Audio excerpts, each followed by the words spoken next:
ඔයා රෑට බත් කාලා බර වැඩි වෙලාද? සතියක්ම මේ විදිහට රෑට කන්නකෝ.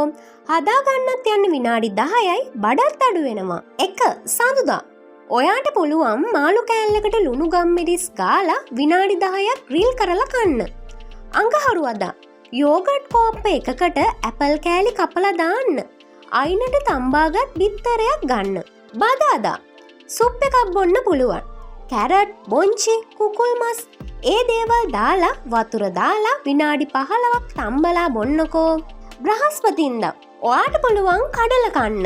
කඩල ග්‍රෑම් 50ක් කෑවම ඒ හොඳටම ඇති. සිකුරාදා ටූනා ටින් එකක් ගන්න. වතුර මිරිකලා පිපිඤ්ඤ මික්ස් කරලා කන්නකෝ. සෙනසුරාදා බිත්තර දෙකක් විනාඩි 8ක් තම්බ ගන්න. පිපිඤ්ඤ තක්කාලි කපලා දාන්න. එහෙම කන්නත් පුළුවන්.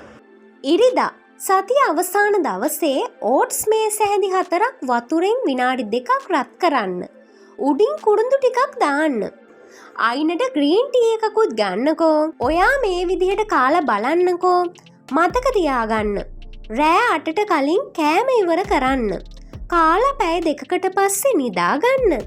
දවසට වතුර ලීටර් 2ක් බොන්න. ඉතින් ඔයා සතියක් මේ විදිහට කරලා මට රිසල්ට් එක කියාගෙන යන්නකෝ. බඩ පිපීම 100%ක් අඩු වෙනවා යාළුවනේ. මේ සාමාන්‍ය ආහාර තොරතුරක් විතරයි. මම වෛද්‍යවරයෙක් නෙවෙයි.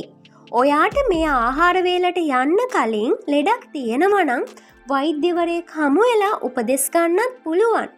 නිරෝගීව ඉන්න ගමන් හැඩට ලස්සනට ඉමු. ස්තුතියි.